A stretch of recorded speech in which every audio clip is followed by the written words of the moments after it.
It's absolutely crazy to me that every year, tens of thousands of people give up huge sums of money simply because they're not conscious of how the seasons can affect the price of a home and the real estate market. But what if you were aware of the seasonality and exactly how it can affect the price of a home? In today's lesson, that's what I want to cover. The different seasonality in real estate that you should be mindful of in order to get the best deal, whether you're buying, selling, or refinancing a property.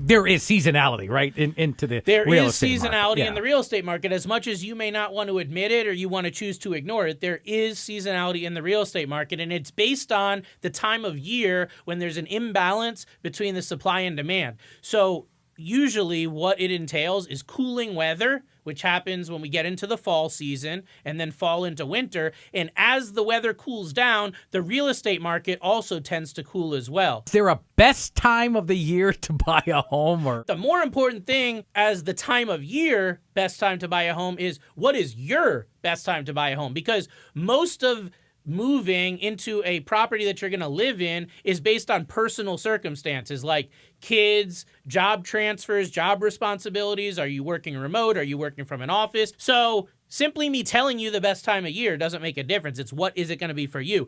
If you are somebody that doesn't have kids, you're single, and you don't really have any protocols to stand by, and you can move whenever you want, wherever you want, then fall into winter is the best time to buy a home historically, and that's when homes tend to sell for less. What's the best time of year to refinance or maybe even get an appraisal? So when you're doing a refinance, specifically a cash-out refinance, and you're trying to maximize the value of your home, we really want to look at what time of year is the best time when the home values are the highest, because that's going to get you the best deal on your refinance or the most cash out of that equity of the property. So what we're looking at there is late summer to early fall. That's going to allow you to benefit from the high sales that happened over the summer, because appraisers are going to look back at the last 6 months. You want to maximize your value, so you want to have your home appraised at that time. Talk about some real-world examples where understanding the seasons within the real estate market has led to success for some of your clients. Sure.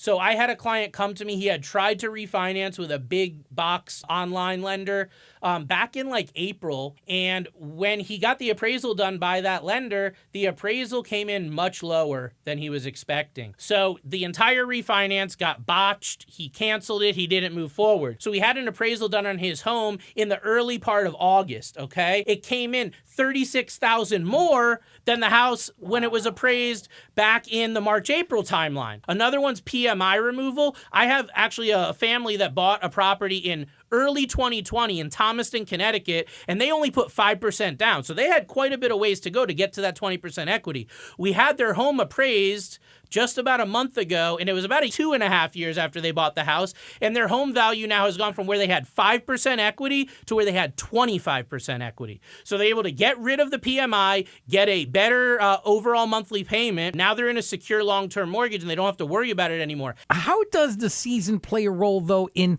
sellers listing their home? Yeah, so sellers start to panic when we get into the winter for a couple reasons, so that they're a lot more desperate to sell their home and list their home than they would have been earlier in the year. There's additional expenses that come to owning a home during the winter. So they get a little bit more realistic, and they're more eager to negotiate in the winter than they would have been at another time of year because there's less competition. Your real estate professional, the consultant that you've chosen to represent you during the transaction, that's going to be huge. But if you're a seller and you want to maximize your value, then obviously you want to be selling in the summertime because that's when you're going to get top dollar. Seasonality of real estate, is it specific to the Northeast U.S. or is it nationwide? Or? The seasonality does vary from location to location. Each market has its nuances. You usually see the brisk pace slow down after we get out of that summertime hotness and into that fall and winter. And it seems like the further we get, the more you see that pace of home sales actually drop. So then how should a home seller approach these strategies to maximize the price their home sells for? So the first thing that I would do as a home seller is I would have a target timeline of when you want to list your home. The next thing is get your team in place. So prepare with that trusted realtor, figure out who you're going to use to list your home,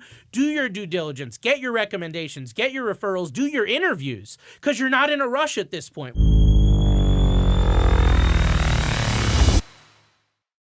I hope that today's lesson has opened your eyes to the fact that when you buy, sell, or finance your home can make a huge difference in the value of the property and the profit that you receive. So if it's your first time watching and you found value, please hit that subscribe button, smash that bell, share this content with others that may also find value in it. And I do offer private consultations. So if I can be of assistance to you or someone else that you may know, reach out to me by call, text, or private message. My direct line is 860-413-3938. Hope that helps, and I'll see you next time.